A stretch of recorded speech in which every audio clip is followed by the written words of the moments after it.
Alright everyone, welcome back to another video. Last time we left off with the Philippines feeling the fury of the Japanese. We're now on to after the Japanese attacked the Philippines, December 1941. Havoc and wounded. The smoking ruins of the town of San Pablo, 35 miles from Manila, bear the testimony to the effectiveness of Japanese bombs. So right here, you can see it doesn't even look like a town anymore. It just looks completely obliterated. The only thing still standing are the trees and the water tower. And maybe some buildings in the back there, but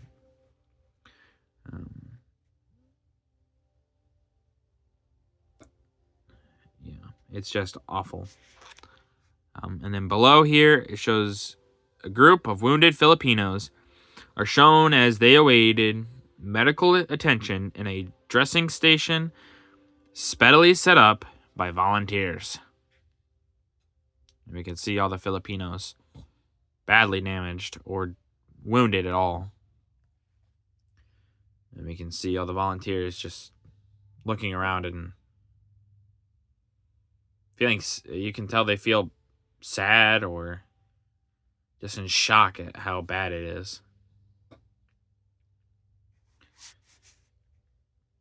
Manila feels the mailed first of the invaders. December 1941. The capital is bombed. In the picture top, fires set by Japanese bombs are shown as they swept the Intramuros, Manila's famous walled city, while below, a residential section is shown after it was bombed mercilessly by the Prussians of the Orient. On the morning of December 10th, the capital was twice raided by Japanese bombers, and attacks were made and considerable damage done to Nicholas Airfield and Fort William McKinley, headquarters of the American Army on the island. Yeah, we can see just the destruction wrought by the Japanese here. Yeah, the Philippines, it gets more or less destroyed. The amount of damage the Japanese did here is appalling. It really is a shame. We get a nice map of the north of Africa. Second British offensive in Libya. Advance of 8th Army. November 1941 to January 1942. Advance of the 8th Army. The map showing... Here, I'll try to make it as wide as I can for you. Map showing the stages of the Second British and Imperial advance in Libya from the opening of the offensive on November 18th until January 17th, on which date the Axis garrison at Halafaya surrendered.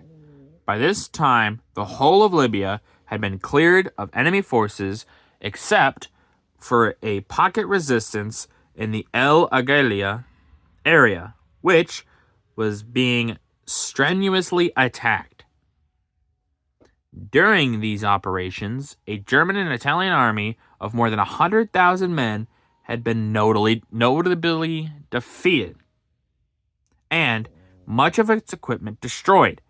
Axis air losses during the first 6 weeks amounted to 467 aircraft against a British loss of 195. Yeah, you can see here the Axis are just being obliterated in Libya. You can see them coming from here. Sidi Barani. Is that Buck? Yeah. Halifaeus. Then Bardia. January 2nd.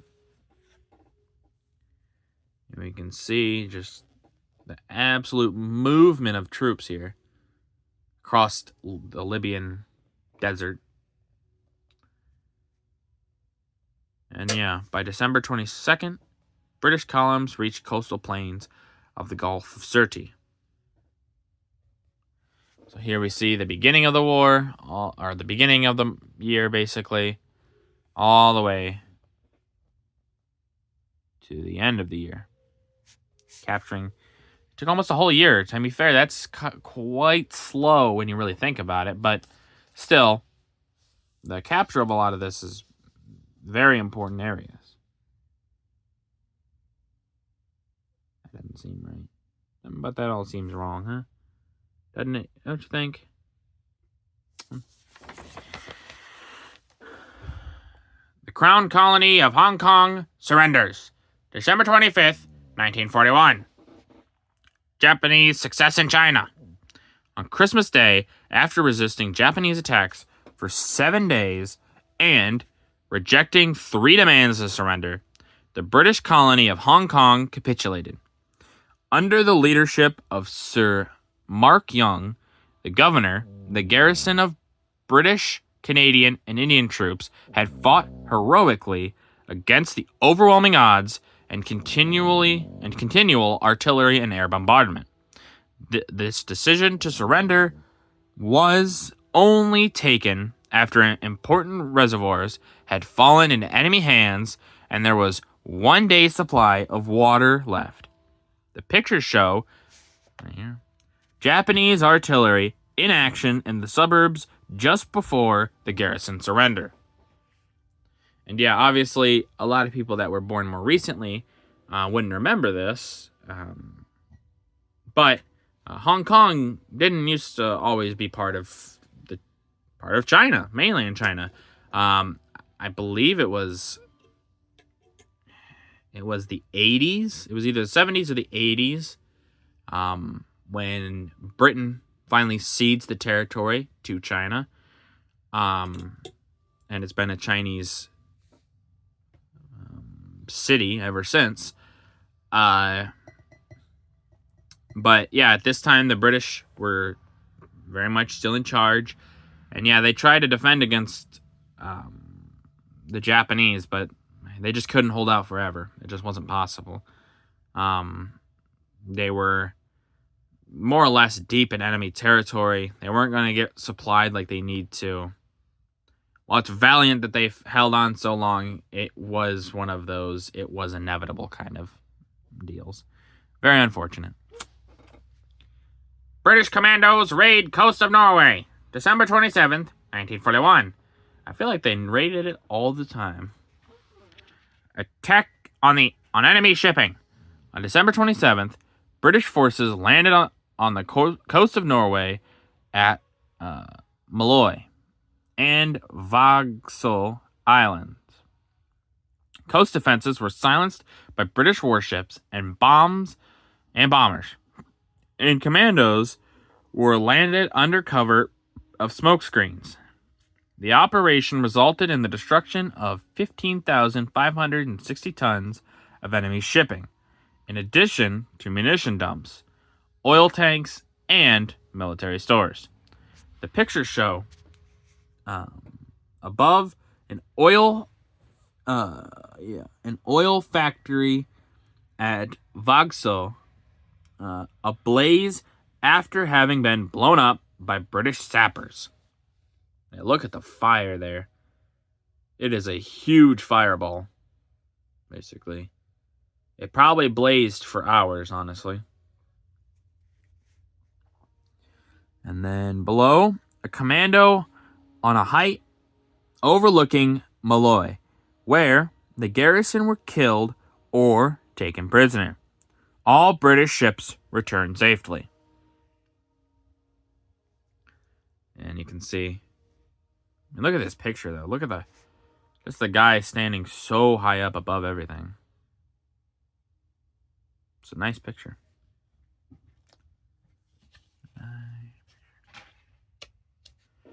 Oh, give me a second here. It doesn't want to seem to turn. There it goes. And this will be the last picture for today. Pounding away at Bardia. A big gun roars. Also, it's December 1941. A Big gun roars. Bardia, a small town on the north coast of Libya, was subjected to terrific, bombardments from naval, land, and air forces during the campaigns of 1940-1941. Captured by the British on January 5th, 1941, it was retaken by the Axis forces on April 13th, 1942. After the British launched their successful offensive in November 1941, Axis troops in Bardia held out long after the main British assault had passed westward, but fell on January 2nd, 1942. That doesn't seem right. Something seems wrong there. In the picture at right, a heavy field gun is shown pounding away at the Axis-held town. Just below, here we go, actually. Just before the desert stronghold fell to the British. So there we see the Axis-held town fighting hard, but yeah, obviously it would be taken by the British. But yeah, these poor towns and a lot of these places just get subjected to some horrific bombings. And the destruction on them by both Ally and Axis is just, it's crazy. A lot of people suffered for this. In the end, you could say it was worth it, but maybe not for them. Alright, well, that's going to do it for this video. If you guys liked the video, leave a like. If you didn't, leave a comment. Tell me what I could improve on. I really appreciate your feedback. And as always, subscribe. It really does help out the channel. Thank you.